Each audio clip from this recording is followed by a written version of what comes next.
तुम्ही राहुल कुलकर्णी त्यांचे व्हिडिओ बघता का नाही? बघत असायला पाहिजे. आज महाराष्ट्रामध्ये एक समजा 100 लोक आहेत यूट्यूबवर की जे प्रॅक्टिकली रोज एकदा काही जण तर अनेकदा यूट्यूब व्हिडिओ करतात. तर मी त्यातल्या बऱ्याच जणांचे व्हिडिओ मी बघतो किंवा माझे लोक बघतात आणि मला रिपोर्ट करतात की अमक्याने कमकम मुद्दा दिला आहे असं सारांशाने सांगतात वगैरे. तर मी तुम्हाला यापूर्वीही बोललो एकदा की मेक इट ए हॅबिट, ही सवय लावून घ्या की राहुल कुलकर्णीचे जे यूट्यूब व्हिडिओ आहेत ते बघायचेच. राहुल कुलकर्णी ऑफिशियलमध्ये येतात, इतर लोकही बरेचसे त्यांचे रिप्रोड्यूस करतात, म्हणजे शेअर करतात.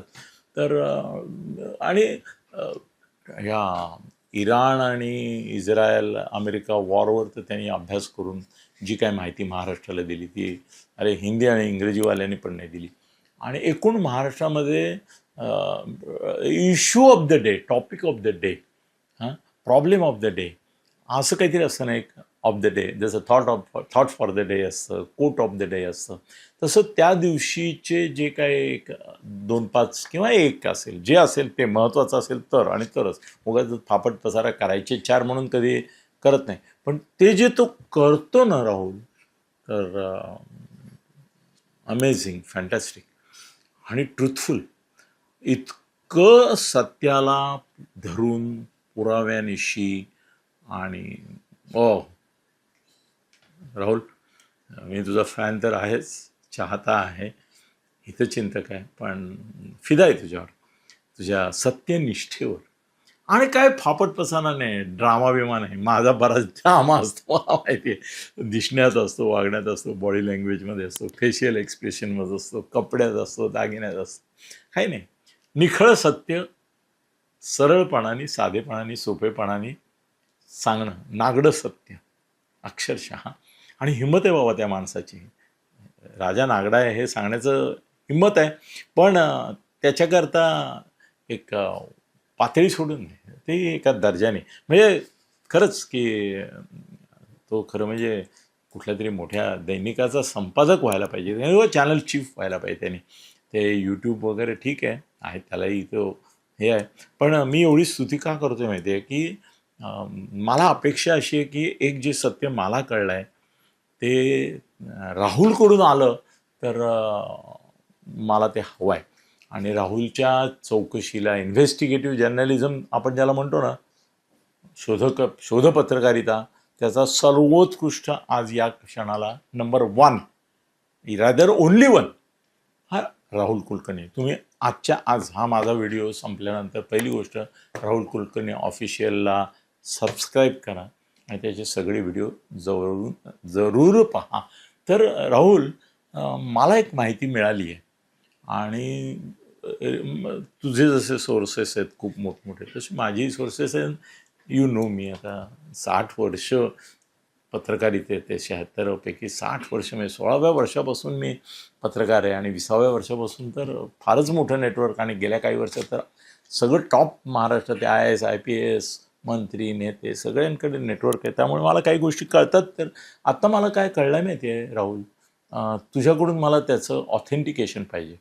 एखादी गोष्ट आपण नोटराईज करतो किंवा ऑथेंटिकेट करतो, तर मला तुझ्याकडून ऑथेंटिकेशन हवं आहे. याचं कारण मला मिळालेली खबर पक्की आहे बरं का, आणि ती महाराष्ट्रात आत्ता तरी या क्षणाला अजून कोणी काही तिची वाच्यता नाही केलेली. मला वाटलं होतं मी असा, ॲक्च्युली माझा हा व्हिडिओ करण्यापूर्वी मला भीती वाटत होती की मी बोलण्याच्यात तूच बोलशील की काय, मग माझा एक्सक्लुझिव्हनेस जाईल.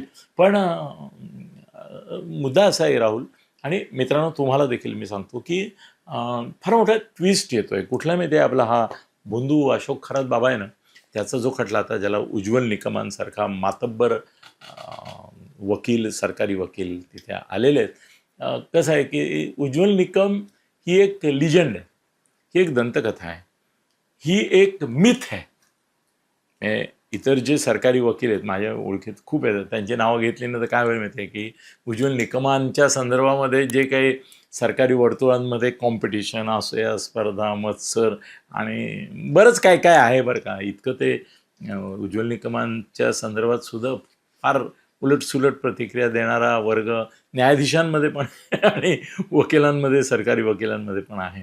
पण तो दॅट इज अलहिदा. ते आता भाजपत आहेत, भाजपचे खासदारकीचे उमेदवार होते वगैरे वगैरे त्या गोष्टी आहेत. पण मुळामध्ये असं आहे की उज्ज्वल निकम हे आता त्याचे प्रमुख झाल्यामुळे लोकांना काय वाटतं की प्रश्न सुटतो उज्ज्वल निकम नेमला म्हणजे.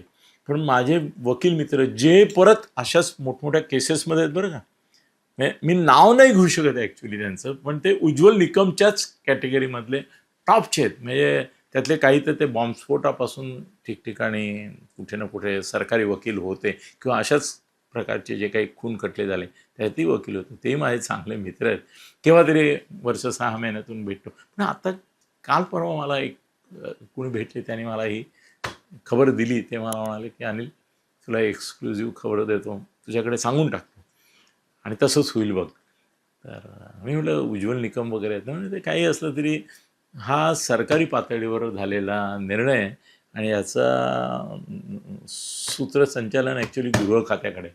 आता गृह खातं म्हणजे खरं फडणवीसांचंच खातं आहे, पण असं आपण म्हणत नाही ना, एक प्रथा नाही आहे की गृहमंत्र्यांकडून हा निर्णय झाला असं नाही म्हणायचं, जरा मोघम ठेवायचं, म्हणजे मग थोडे पळवाटा राहतात. तर त्यामुळे गृह खात्याचा हा निर्णय झाला आहे अशी त्यांनी मला सांगितलेली माहिती आहे. आणि त्यांच्या म्हणण्यानुसार ही सगळी बोंधूबाबा खराची केस फिरवली जाणार आहे आता. ह्याचं कारण काय झालं माहिती आहे की बायकांचे जे व्हिडिओ अवेलेबल आहेत खरातच्या संदर्भातले, ते जवळजवळ काहीतरी ऑथेंटिकेटेड, म्हणजे त्यांचं ते काय फॉरेन्सिक लॅब बी बसते ना, त्याच्यामध्ये टेस्ट केलेले आहेत आणि व्हेरीफाय केलेले आहेत वगैरे असं काहीतरी असतं ना. तर मला त्याने आकडा सांगितलं, ते म्हणाले 56 ते 60 व्हिडिओ असे आहेत की जे फॉरेन्सिक वाल्यांकडून आलेत ओके होऊन म्हणजे त्याची सत्यता पारखून वगैरे आलेले आहेत. तर त्यांनी असं सांगितलं की आता त्याच्यात पंचित असे झाले की ते कोर्टामध्ये जरी काय म्हणतात इन कॅमेरा जरी दिले आणि त्याची वाच्यता नाही करायची आणि डिस्क्लोज नाही करायची असं जरी पथ्य असलं तरी देखील न्यायाधीश ते जर बघतील तर ते म्हणे 56 पैकी आता त्यांच्या सांगण्यानुसार, राहुल यू व्हेरीफाय इट आणि कन्फर्म इट, की 56 पैकी एकही व्हिडिओ असा नाही आहे ऑथेंटिकेटेड फॉरेन्सिक लॅबकडून आलेले जे आहेत की ज्याच्यामध्ये तो काहीतरी करतोय. तो करतोय म्हणजे तो इंटरकोर्सचा जो भाग आहे तो आहे, पण त्याच्यामध्ये त्या 56 पैकी एकाही याच्यामध्ये स्त्रीचा विरोध नाही आहे. दुसरं एक दुर्दैव आहे अर्थात की वेगवेगळे आहेत आणि 56 मध्ये 56 स्त्रिया नाही आहेत. या सगळ्या मिळून ॲक्च्युली ही पण माहिती राहुल कन्फर्म कर की सगळ्या मिळून 17, मला सांगितलं 17 का 18 काहीतरी सांगितलं, मी थोडा गोंधळतोय पण ठीक आहे, एवढंच आहे, 17 किंवा 18च बायका आहेत. त्यांचेच पुन्हा पुन्हा व्हिडिओ पण आहेत काही, म्हणजे हे 56 व्हिडिओ जे आहेत ते त्या 17-18 बायकांचेच आहेत आणि त्याच्या सगळ्यामध्ये पुढाकार त्यांचा आहे. They are trying to adjust even काही गोष्टी. ते लक्षात घ्या, फार मला मोकळेपणाने नाही बोलता येणार, बरोबर आहे. तर नाही बोलताही कामा नाही, फार वेगळा विषय आहे तो तसा. तर त्यामुळे they are not just cooperating, they are actually initiating. म्हणजे त्याच्यामधले इनिशिएटिव्हचा भागसुद्धा या 56 याच्यामध्ये त्या बायकांचा आहे, अशा तऱ्हेचं एक धक्कादायक निष्कर्ष येतोय.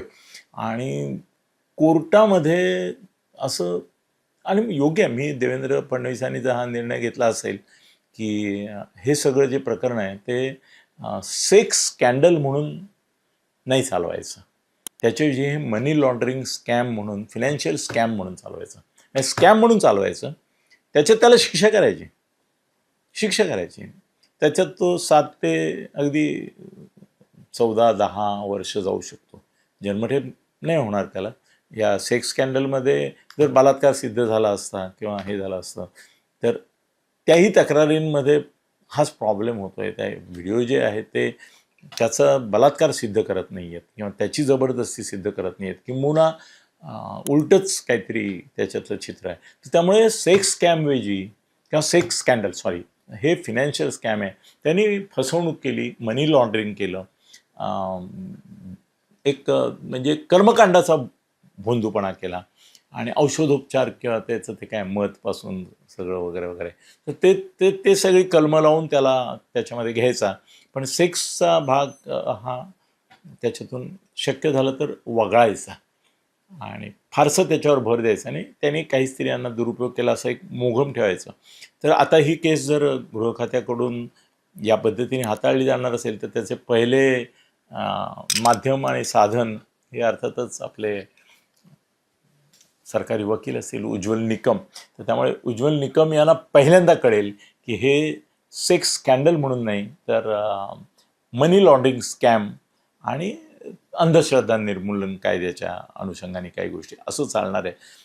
मलाही याच्यात काही हरकत वाटत नाही, कारण स्त्री समजा तिचं पाऊल घसरलं, चुकली, हे केली तरी समाजाने तिला क्षमाशीलतेने हे केलं पाहिजे असं माझं मत आहे. आणि त्यामुळे हे सबंध बंधुखरात प्रकरण जे आहे ते यांनी सेक्स स्कॅन्डल म्हणून हाताळता मनी लॉन्ड्रिंग स्कॅम आणि अंधश्रद्धा निर्मूलन कायद्याचा भंग याखाली चालवलं तर माझी हरकत नाही, समाजानेही हरकत घ्यायची काही कारण नाही. आणि आता त्यांच्या त्या व्हिडिओ जे होते सगळे काय 56 तर फॉरेन्सिक लॅबनी आता हे केलेले वगैरे वगैरे, सुदैवाने सरकारने त्याच्यावर बंदी घातली आहे, त्यामुळे ते प्रसारित होणं थांबलं आहे. आता खाजगीत करत असतील काही लोक, कारण ते स्प्रेड तर झालेले होते, पण पोलिसांच्या नजरेला आलं तर पोलीस कारवाई करतायत, त्याचा चांगला पॉझिटिव्ह परिणाम झाला. पोलिसांनाही मी धन्यवाद देईन की त्यांनी ते व्हिडिओ प्रसारित करणं थांबवलं आहे. आणि कोर्टातही देखील मला ही जी माहिती मिळाली की हे सेक्स स्कॅन्डलऐवजी मनी लॉन्ड्रिंग आणि अंधश्रद्धा निर्मूलन याखाली चालवलं जाईल आणि शिक्षा होईल, त्याला शिक्षा व्हायलाच पाहिजे.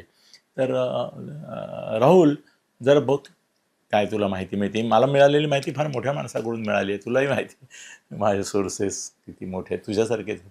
तर त्यामुळे आणि उज्ज्वल निकम आता भूमिका घेतील त्यावेळेला हे स्पष्ट होईल. धन्यवाद मित्रांनो, धन्यवाद.